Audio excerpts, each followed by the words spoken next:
At Thanksgiving, my sister said I'd never afford a house like her own, so I handed her the keys to the mansion they were partying in that I just bought. Hi everyone. Before we dive in, show some love by subscribing and commenting where in the world you're joining us from. Alright, let's get back to the story. The text from my sister Vanessa came through at 9 p.m. on a Tuesday. Family Thanksgiving at the estate this year. Try to dress appropriately for once. No hello. No, how are you? Just that cutting reminder that I'd never measure up. I stared at my phone screen in my modest apartment, the yellow walls suddenly feeling like they were closing in. My cat, Smokey, rubbed against my leg as if sensing the knot forming in my stomach. I should have declined right then. But something in me, that stubborn part that Mama used to call my fighting spirit before she passed, made me type back, "I'll be there." The 3 dots appeared, disappeared, then nothing. Classic Vanessa. She'd gotten what she wanted. Another opportunity to parade her perfect life in front of the family disappointment. You see, in my family, success wasn't measured by character or kindness. It was measured in square footage and car brands. Vanessa had married Marcus, a corporate attorney with family money, right out of college. They'd bought their first house at 23. Meanwhile, I'd spent my 20s working 3 jobs, putting myself through nursing school, and saving every penny I could scrape together. This year will be different, I whispered to Smokey, though I didn't believe it myself. How could it be? I was still just Maya, the little sister who worked night shifts at the hospital, drove a 10-year-old sedan, and apparently couldn't dress appropriately for family functions. I pulled out my laptop and looked at my bank account one more time, just to remind myself that my sacrifices had meant something, even if my family couldn't see it. Vanessa's house sat on 2 acres in the most exclusive gated community in the county. The driveway alone was longer than my entire apartment building. As I pulled up in my Honda that Thursday afternoon, I could see the judgment in the valet's eyes. Yes, Vanessa had hired a valet for Thanksgiving. Because of course she had. Why, you made it. My brother Jerome called from the grand entrance, drink already in hand, though it wasn't even 3 p.m. He'd flown in from his tech job out west, another golden child in the family success story. His hug was genuine, at least. Jerome had always been kind to me, even if he never stood up when others weren't. Inside, the house was a showpiece of marble and crystal. Family photos lined the walls. Professional shots of Vanessa and Marcus, their 2 perfect children, our late mother at various family gatherings. I noticed I was missing from most of them. Cut out, cropped out, or simply not invited to the original events. My chest tightened, but I forced a smile. Maya, darling, you're here. Aunt Carol's voice dripped with false sweetness. Still at the hospital, I hear? Such noble work. We can't all marry well, can we? He punctuated this with a laugh that made my skin crawl. Around the room, cousins I barely knew mingled with Vanessa's wealthy friends, all dressed like they'd stepped out of a country club catalog. I smoothed down my simple black dress, suddenly hyper-aware of its off-the-rack origins. Then I remembered the envelope in my purse. The one I'd been carrying for 3 weeks, waiting for the right moment. Maybe today wouldn't be so different after all. Vanessa swept into the foyer wearing designer everything, her highlight catching the chandelier light. Maya came. How quaint you look. She air-kissed near my cheeks without actually making contact. Come, let me give you the tour. I know you've never seen a house like this. She wasn't wrong, but not for the reasons she thought. As we walked through the sprawling rooms, Vanessa narrated every expensive detail. The imported Italian tile, the custom cabinetry, the wine cellar that cost more than most people's cars. I let her talk, remembering a different time. When Mama got sick, really sick, it was me who took the night shifts by her hospital bed. Me who held her hand through the pain.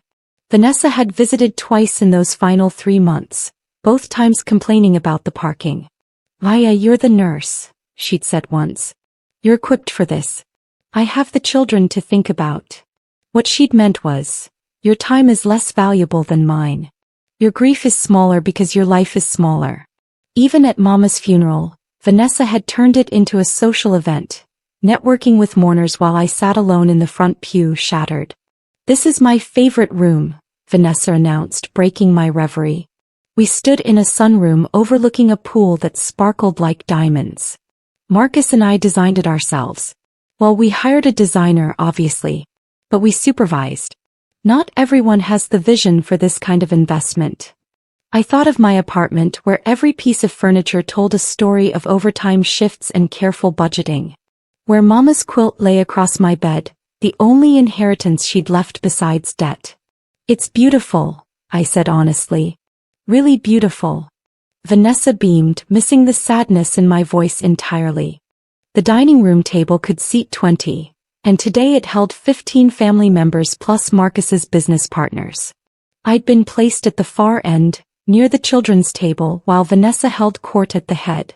Dad sat beside her, beaming with pride at his successful eldest daughter. He caught my eye once and offered a weak smile before looking away. It hadn't always been like this. When we were little, Dad used to call me his sweet Maya girl. But somewhere along the line, after Mama got sick, after the medical bills piled up, after Vanessa's wedding showed him what success looked like, his affection had cooled into polite distance. I'd become a reminder of struggle while Vanessa represented triumph. Let's go around and say what we're thankful for, Vanessa announced, tapping her crystal wine glass.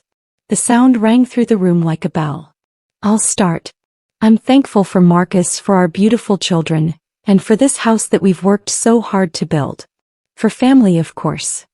She gestured vaguely around the table. And for the opportunity to share our blessings with those less fortunate. I felt my jaw clench. Less fortunate. As if I'd lost some cosmic lottery rather than choosing a career saving lives over chasing money. As if my worth could be measured by the price tag on my clothes or the zip code of my address. Jerome went next, thankfully keeping it simple. Then Aunt Carol, who managed to humble brag about her recent cruise. The tributes continued around the table, each person performing gratitude like a rehearsed speech. When it reached me, every eye turned my way, some curious, others pitying. I'm thankful for Mama, I said quietly.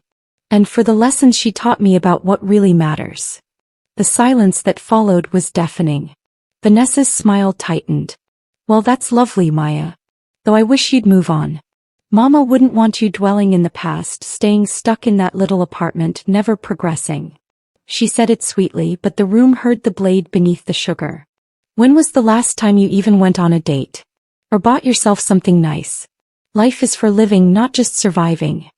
My face burned. Across the table, Jerome shifted uncomfortably. Dad studied his plate. No one spoke up. No one ever did. I'm doing fine, I managed. I have a good job. I help people. That means something. Of course it does. Aunt Carol chimed in, though her tone suggested otherwise. We're all very proud of your dedication. But Vanessa has a point, dear. You work so hard, and for what? You can't even afford to travel to enjoy life. When Vanessa was your age, she already had her starter home. Marcus cleared his throat, clearly uncomfortable with where this was heading, but Vanessa was on a roll. I worry about you, Maya. I really do. Living paycheck to paycheck, no husband, no prospects. You're 32 years old. Don't you want more? Don't you want what I have? She spread her arms, gesturing to the opulent room, the designer dress, the life she'd built or married into, depending on how you looked at it. This didn't happen by accident. Marcus and I made smart choices. We invested wisely. We didn't waste our 20s on. She paused, searching for the word, noble poverty. Something inside me cracked. Not broke, cracked. Like a fault line forming before an earthquake. I could feel it shifting, my carefully maintained composure starting to fracture. My hands trembled slightly as I reached for my water glass. Pass the rolls, please, I said, my voice surprisingly steady. Vanessa blinked, thrown off by my non-reaction. But I could see it in her eyes, she wasn't done with me yet. The meal continued with forced normalcy. Turkey was carved, sides were passed, and conversation drifted to safer topics. The children's private school achievements, Jerome's latest promotion, Marcus's golf handicap. I ate mechanically, tasting nothing, my mind racing through memories I'd tried to bury. Remember when Maya wanted to be a doctor? Aunt Carol suddenly announced, her wine glass empty for the third time. What happened with that, dear? Couldn't handle medical school. I set down my fork carefully. I chose nursing. I wanted to spend more time with patients, not just diagnose them and move on. How selfless, Vanessa said, and the sarcasm was barely veiled now. Though I suppose medical school is quite expensive. Not everyone has the resources. She dabbed her mouth with a linen napkin. Or the support system. Marcus's parents helped us with our down payment, you know. Family investing in family. That's how generational wealth works. My father shifted in his seat. We both knew where this was going. When I'd asked for help with nursing school tuition, Dad had said the money was tied up in investments. 2 months later, he'd gifted Vanessa $50,000 toward her wedding. Your sister's marrying well, he'd explained when I found out. It's a smart investment in the family's future. Actually, I said, my voice cutting through the table chatter. I paid for nursing school myself. Every single dollar. Took me longer, but I did it. No loans, no debt. Just work. How admirable, Vanessa cooed. And now you're, what? Still renting that apartment in the old neighborhood? The one with the broken elevator. The table went quiet again.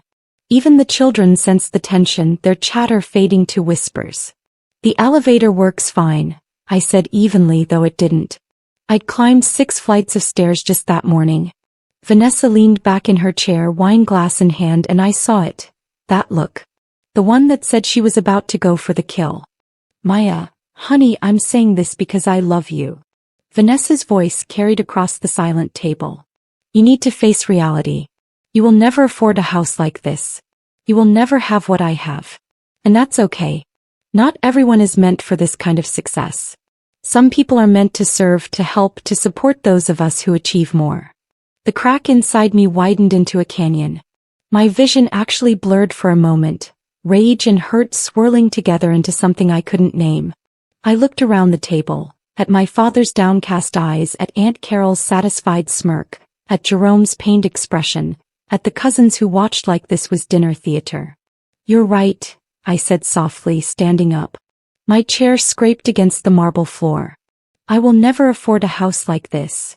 Vanessa smiled triumphantly, vindication washing over her features. I'm glad you're finally accepting. Because I already own one that's bigger. The words dropped like a bomb. You could have heard a pin drop. Vanessa's smile froze, then melted into confusion. Excuse me. I reached into my purse and pulled out the envelope I'd been carrying. My hands were steady now, powered by something stronger than anger. Inside were keys and a deed. This house. The one we're sitting in right now. I bought it 3 weeks ago. You've been renting it from the previous owner who sold it to me when he relocated. Your lease ends in 30 days. Vanessa's face went from tan to pale to crimson in seconds. That's not your lying. Marcus, tell her she's lying. But Marcus had gone completely white. You're Maya Johnson? He whispered. The buyer was listed as M. Johnson Properties. I handled the paperwork myself but never met. Oh God. The truth hit the table like a physical wave. I set the keys down gently in front of my sister, who stared at them like they were poison. How? She breathed. How is this possible? Let me tell you a story, I said, still standing while the entire table gaped at me. Remember when Mama got sick? When everyone was too busy to help, too important to take shifts at the hospital. I was there. Every night after my day shifts, I was there. My voice didn't shake. It was crystalline clear, powered by years of held-back truth. And Mama, in those final months, she was lucid. She told me things. Like how she'd been buying property since the 70s, little houses in neighborhoods everyone said would never appreciate. How she'd paid them off one by one, never telling Dad because he would have gambled it away or made investments in Vanessa's lifestyle. Dad's face confirmed it. The gambling problem he thought no one knew about. Vanessa looked between us, her perfect facade cracking. She left it all to me, I continued. 23 properties. Not in her will, she knew that would get contested.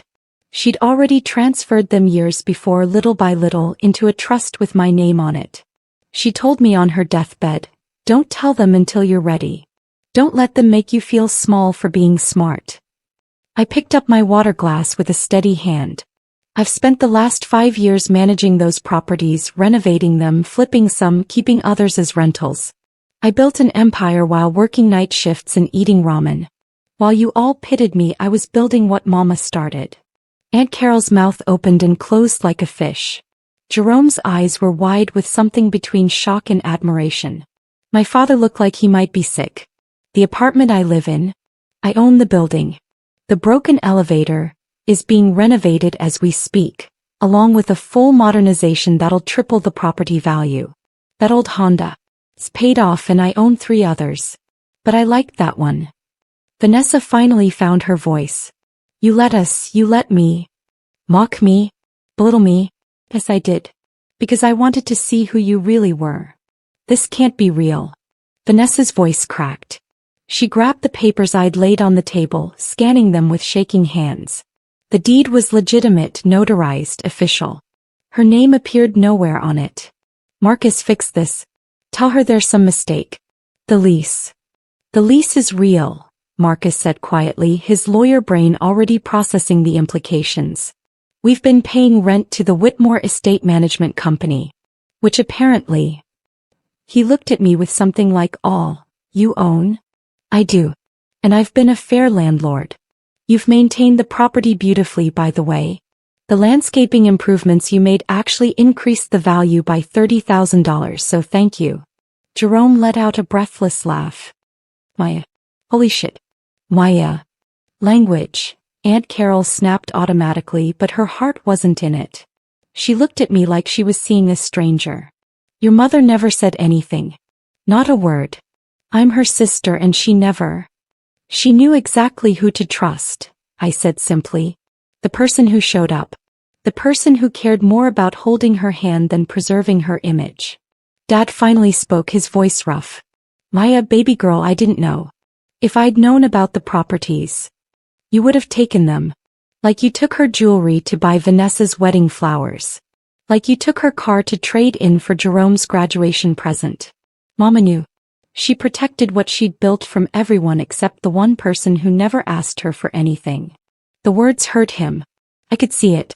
But they were true and we both knew it. Vanessa stood abruptly, her chair toppling backward. So what, you've been playing some sick game? Letting us feel superior while you laughed at us. I wasn't laughing, I said, and my voice finally broke just a little. I was breaking. Every holiday, every gathering, every casual cruelty. I was shattering inside while trying to honor Mama's memory by being better than the pettiness. But today, I continued, looking directly at Vanessa. Today you crossed a line. Telling me I'd never have what you have, that I'm meant to serve people like you. That wasn't just mean, Vanessa. That was revealing. You showed me exactly who you've become and Mama would be heartbroken. Tears streamed down Vanessa's face now, but they looked more like panic than remorse. You can't evict us. We have children. This is their home. You wouldn't. Your lease ends in 30 days. I'm not renewing it. That's not eviction, that's business. My voice was calm, factual. I've already had my lawyers draw up the notices. You'll receive them Monday. This is cruel. Aunt Carol stood, pointing at me with a shaking finger. You're being vindictive and cruel, Maya Johnson. Your mother raised you better than this. Did she? I turned to her. Because she also raised Vanessa. And you helped, didn't you, Aunt Carol? Teaching her that worth is measured in designer labels and square footage. That kindness is weakness and ambition means stepping on whoever's beneath you. I looked around the table at all of them. I'm not being cruel. I'm being done. Done with being the punchline. Done with being the family disappointment when I've accomplished more through actual work than any of you through luck or marriage. Done pretending that blood makes you family when you've never treated me like I belong. Jerome stood slowly. Maya, I'm sorry. I should have said something. All those times I should have stood up for you. Yes, you should have. I met his eyes. But you were comfortable. Speaking up would have made things awkward. It's easier to watch someone drown than risk getting wet yourself. He flinched but nodded. At least he had the decency to accept it. My father remained seated, aged 10 years and 10 minutes. What do you want from us? Nothing, I said and meant it. I don't want your approval or your apology or your suddenly convenient pride. I wanted it years ago. No. I just want peace. Marcus found his voice, the lawyer in him searching for angles. Maya, be reasonable. We can negotiate. The market rate for a house like this has increased significantly. We'll pay more we can. I don't need your money, Marcus. I said it kindly because unlike Vanessa, he'd never been openly cruel. Just complicit. I'm converting this property into a hospice care facility. The permits are already filed. It's what Mama would have wanted. A place where people can die with dignity, surrounded by beauty with nurses who actually care. Vanessa made it sound like a wounded animal. You're doing this to hurt me. To humiliate me in front of my friends, my family. Everything I've built. You built nothing. The words exploded out of me, finally the dam breaking. You married money. You performed success. But you built nothing with your own hands, your own sacrifice. You don't even know what it costs to build something real because someone has always handed you the foundation. I grabbed my purse, my hands shaking now, the adrenaline catching up. I bought this house because it was a good investment. I invited myself to Thanksgiving because I was tired of being excluded. I waited to tell you because I needed to know. I needed to see if any of you would choose me over Image just once. And we didn't, Jerome said quietly. It wasn't a question. No. You didn't. I looked at my father. Not even you, Dad. Especially not you. He opened his mouth, closed it. What could he say? We both knew he'd chosen Vanessa's shine over my substance years ago. Made peace with it even. It was easier to love the child who made him look good than the one who reminded him of his failures. I'll have my lawyers contact you about the transition timeline, I said, heading toward the door. You'll have 60 days, not 30. Because unlike you, I'm not cruel. Just done. Maya, wait. Vanessa's voice stopped me at the threshold. I turned back. Vanessa stood in the wreckage of her perfect Thanksgiving, mascara running, hands shaking. For a moment I saw my sister again. The girl who used to braid my hair before school, who taught me to ride a bike, who promised we'd always be best friends. Before life got complicated. Before Mama got sick. Before success became the only language our family spoke. I'm sorry, she whispered. Maya, I'm so sorry. I became everything Mama hated, didn't I? The question hung in the air. Everyone waited for my answer. Yes, I said softly, because she deserved the truth. You did. We both watched her die slowly, losing pieces of herself to that disease. But you know what really killed her? The loneliness. Being surrounded by family who cared more about her estate than her stories. More about inheritance than her comfort. Vanessa's face crumpled completely. I can't lose this house. I can't. What will people think? And there was. Even in her most vulnerable moment, she cared about appearances. Not about me, not about our relationship, but about what the neighbors would say. What the country club friends would whisper. How it would look. That's your answer right there, I said, my heart breaking fresh. Even now you can't see past the surface. I'm not taking your house, Vanessa. I'm taking back my dignity. There's a difference. I walked toward the door again, but Jerome caught my arm. Where will you go? For the holidays, I mean. After all this. I smiled, surprising myself. Home. To my apartment with the broken elevator. I'll order takeout, watch old movies with Smokey, and be grateful for what actually matters. You should try it sometime. Can I come? He asked suddenly. I know I don't deserve it, but can I come? I studied his face. Saw genuine remorse there and something else. Exhaustion. Being the golden child was its own prison. You know where I live, I said finally. Doors open if you're ready to be real. The hospice opened in April, cherry blossoms blooming around the property that used to be Vanessa's pride. We named it Rose Haven after Mama. The grand dining room where I'd been humiliated now held patients' families, sharing meals and memories. The sunroom became a peaceful place for final conversations. The pool was filled in, replaced by gardens where patients could walk when they had strength. I ran into Vanessa at the grocery store in March. She was living in a smaller house now, one they actually owned, but that didn't impress anyone. She looked older, tired. We stood in the produce section, two sisters who'd become strangers, and neither of us knew what to say. "It's beautiful," she finally whispered. "What you did with the house. Mama would have loved it." "She would have," I agreed. "She always said houses should be homes, not trophies." Vanessa nodded, tears spilling over.